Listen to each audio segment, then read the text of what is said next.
Gus and Grandpa and the Christmas Cookies by Claudia Mills. Pictures by Catherine Stock. Gus and Grandpa and the Christmas Cookies.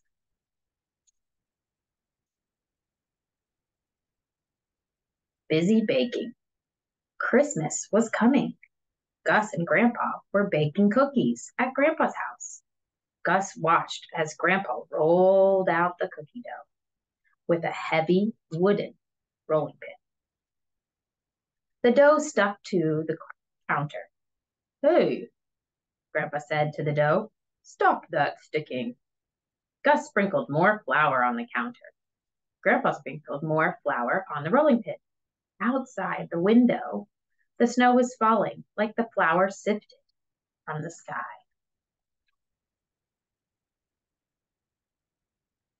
The dough stuck again. "No more sticking," Gus shouted. It was fun yelling at the cookie dough. Grandpa cut out stars and Christmas trees and reindeer. Gus ate the scraps of leftover dough. Grandpa cut out bells and Santas and candy canes. Gus ate more scraps of dough. Gus's mother and father never gave Gus raw dough to eat. But Grandpa liked eating dough too. So did Grandpa's dog, Skipper. Grandpa's oven was old, just like Grandpa. He had to light it with a wooden match. Grandpa put the first trays of cookies in the oven.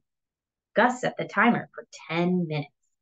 Then he and Grandpa waited for the scent of fresh baked cookies to fill the air at Grandpa's house with the smell of Christmas. The red kettle. "Oh no," Grandpa said when it was time to frost the cookies. "I forgot to buy the sprinkles. We can't have Christmas cookies without sprinkles." Gus and Grandpa drove to the store. Outside the store, a man dressed as Santa Claus stood next to a red kettle. He was ringing a bell. Some people stopped and dropped money into the red kettle. "God bless you," the man said to them. Gus was surprised. None of these people had sneezed. But then he understood. The man was saying a prayer to thank the people. Inside the store, Gus and Grandpa bought sprinkles and colored sugar and tiny red and green candy stars. When they left the store, the man with the red kettle was still ringing his bell. Gus tugged on Grandpa's sleeve. "Why are people putting money in there?" Gus asked Grandpa.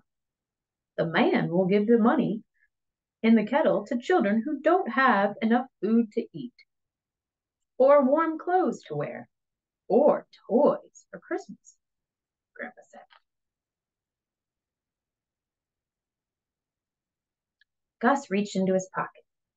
Grandpa had given him 2 shiny new quarters, left over from the shop. "May I give the man my quarters?" Gus asked. Grandpa nodded. Then Gus felt shy.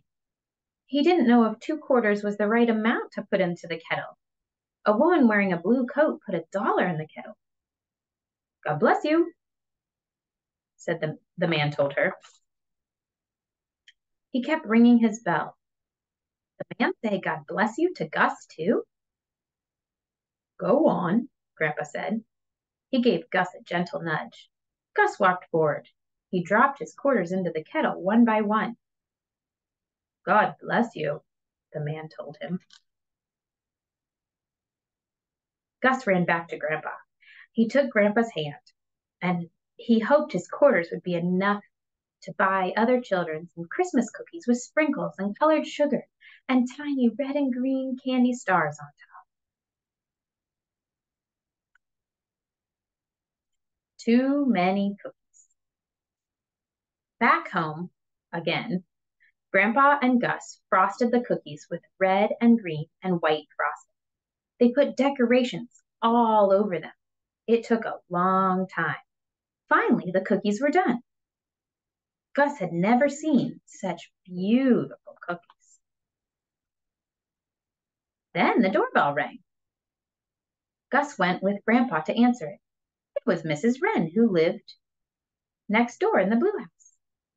I brought you a couple dozen cookies, Mrs. Wren said. I thought a man alone would like some home baking. Grandpa thanked Mrs. Wren.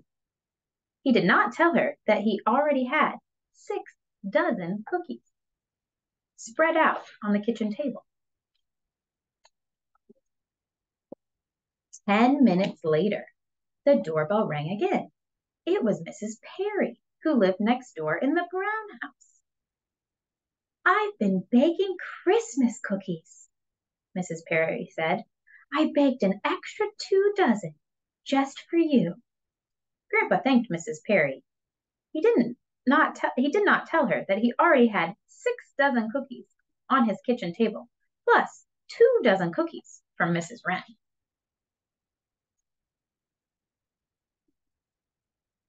Gus and Grandpa were just sitting down to sample their cookies when the doorbell rang a third time.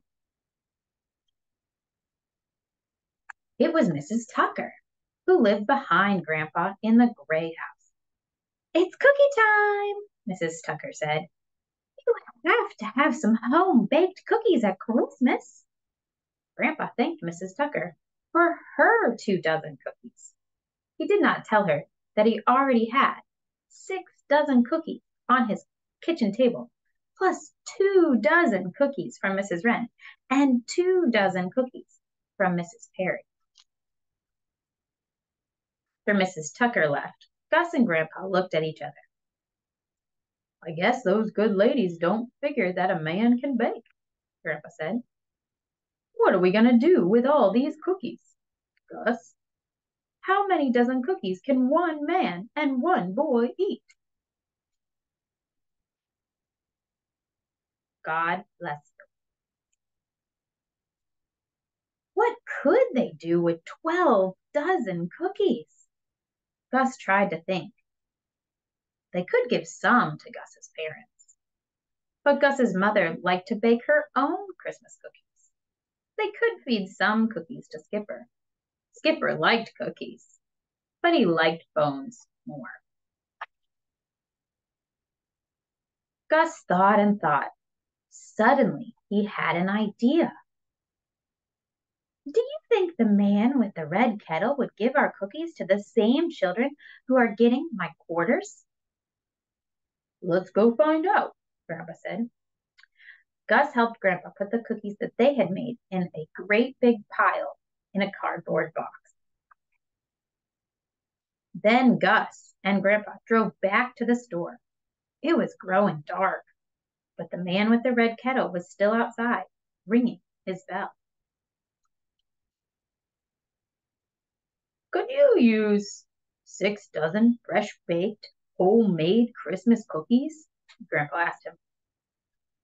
I sure could, the man said. I will take them down to the Christmas party at the homeless shelter tonight.